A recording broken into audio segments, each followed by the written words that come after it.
So let's talk about the season 3 update. What do you guys think about it right now? Like, are you guys enjoying it based off whatever you read or whatever you played or seen? Enemy counter UAV is active. Or is this just like another disappointing update? Because I feel like the problem or this whole thing is a problem because the creators that were in that call, at least some of them, were like gassing up the update. I'm not gonna say any names, but you guys know who. And they were pretty much just mentioning that Call of Duty is saved, Warzone is back, movement is back. When in actuality, it was never really gonna be that. And I feel like just that alone kind of hyped up like the whole community. So their expectations were at like a 10 when it really should have been at like a 4. Because this is the Call of Duty developers we're talking about. They rarely ever come through on like a good promise for an update. And we should have just kept that in mind. But now, to those creators' defense that were actually in the call and, hyped up the update,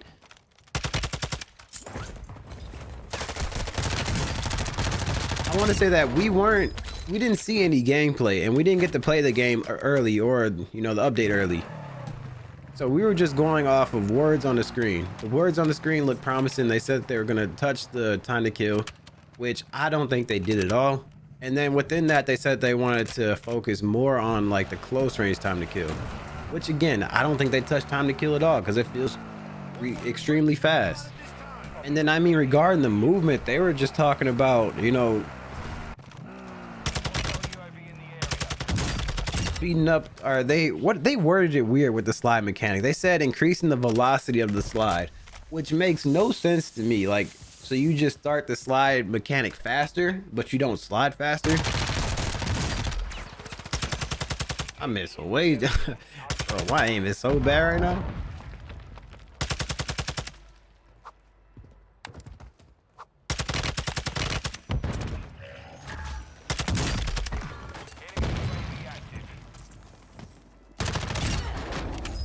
Like, it's just weird, but other than that, they said they were gonna work on the movement with like mantling, making it smoother, which honestly I think they did. And then they also said that they were gonna reduce the amount of time it takes to fire while you're coming off a dive.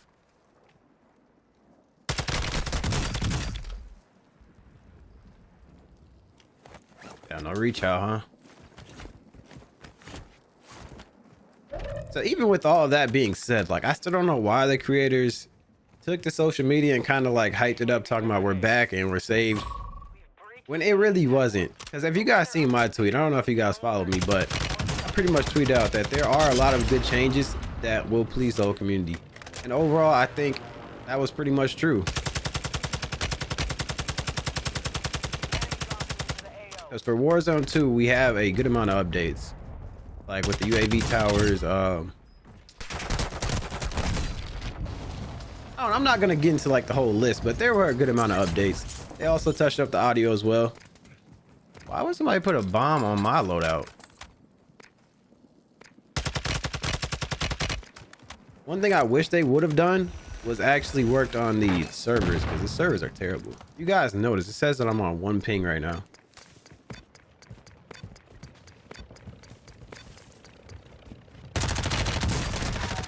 Need your ends, man. I need them. Servers still laggy and everything like that. But other than the BR updates, multiplayer has some good updates. I mean, they have 2 brand new maps.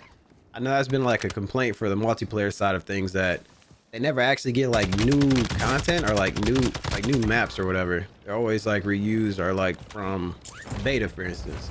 And then on the DMZ side, I mean, they had some pretty good updates. They got a whole new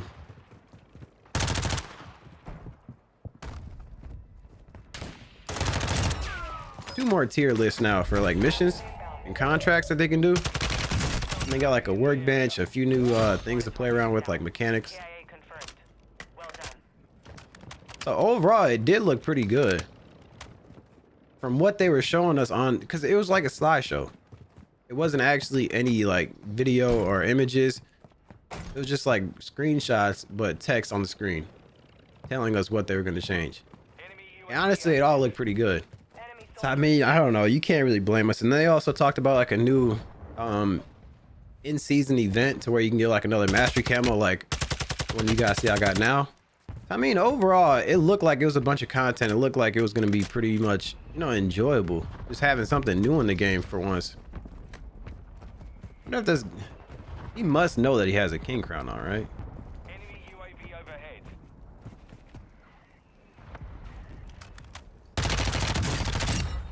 But it didn't really turn out to be true. But what I will say is that we are moving in the right direction finally. It's just like a matter of how long it's going to take to actually get to where we were at. That's the whole thing. It's like we're not even close to where we were at with Warzone 1. This game feels like it's about 30 steps back.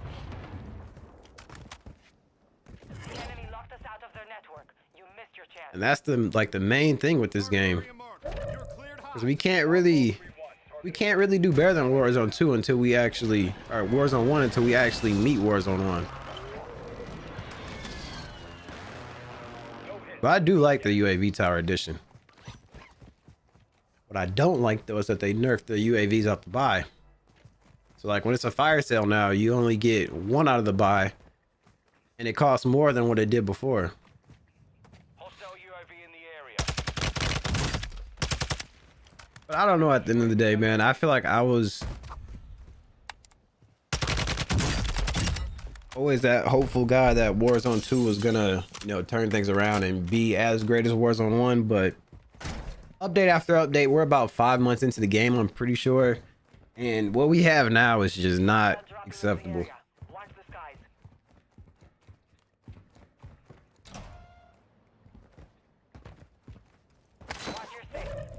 So I understand everybody's frustration, but I just don't understand why people are sending like death threats to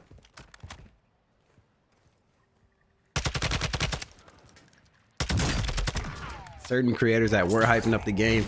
Like, that just doesn't make sense to me.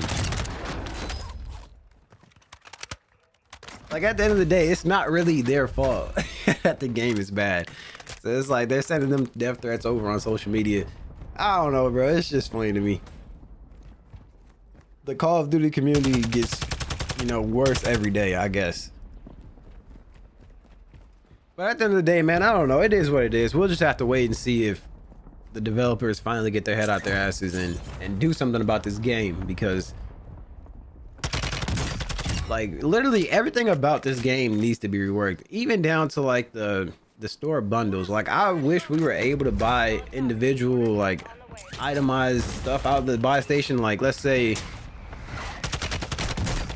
wow, he sold that bad too. Yeah, that's actually crazy. He just went out like that. But getting back into what I was saying, if you just wanted to customize your own character, like you can buy, you know, boots, you can buy like a jacket or whatever. Or even when it comes to like the guns, like if you just wanted to buy just a certain weapon camo, you can do that. Or maybe just a blueprint by itself, like without all the extra trash and like the stickers and stuff like that. That just runs the price up, because nobody really buys a bundle for the stickers or anything like that. They usually get it for either the character or the gun. So it's like down from the store bundles to like the UI. Everything about this game can be improved, literally. But I mean, I do plan, if you guys don't know though, I do have a second channel, and I really plan to start uploading different types of content over there, like playing different games, whatever popular games are, you know, come out this year or whatever. Somebody's laser is under me. And that right there is why you don't use lasers, at least on your long range weapon. Honestly, close range too. But going back into what I was saying, especially scary games. I really like playing scary games because they kind of get me out of like my element of taking games seriously. So I mean, if you guys could just go ahead and subscribe over there. I mean, if you want to see more of or hear more of me, because I plan to have my little brother, you know, play a lot of these games with me. Because at the end of the day, my thought on this, like, you know, video games are meant to be played with other people.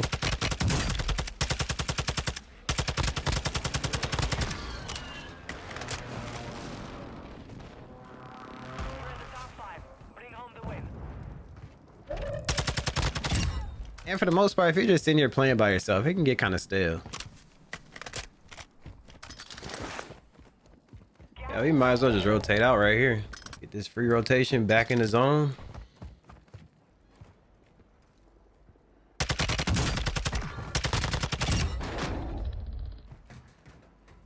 There's one. I don't know where the third guy's at.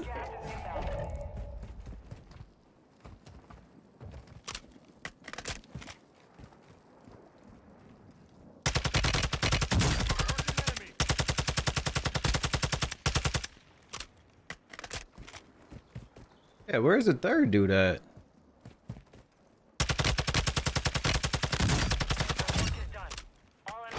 Oh, that's it. So when it comes to the Taq-56, there's a few ways you guys can run this. I mean, if you want to have a sight, I know a lot of guys like using the sight. Just get rid of the rear grip and use whatever you want. But for the smaller map, I do recommend you guys use this barrel because you get the extra damage range. So this gun doesn't feel like a hit marker machine, you know, past a certain amount of feet or meters. Other than that, I know a lot of guys don't have the commando foregrip unlocked, so you can use the Ripper. You know, either one works. And also you can use the Harbinger, but just know that if you do that, it's going to slow down your ADS a lot. So overall, this is a Taq-56. Make sure you guys drop a like, subscribe for new. And if you guys want to see the brand new DLC gun, which is actually pretty crazy, and use my build, click on this video right here.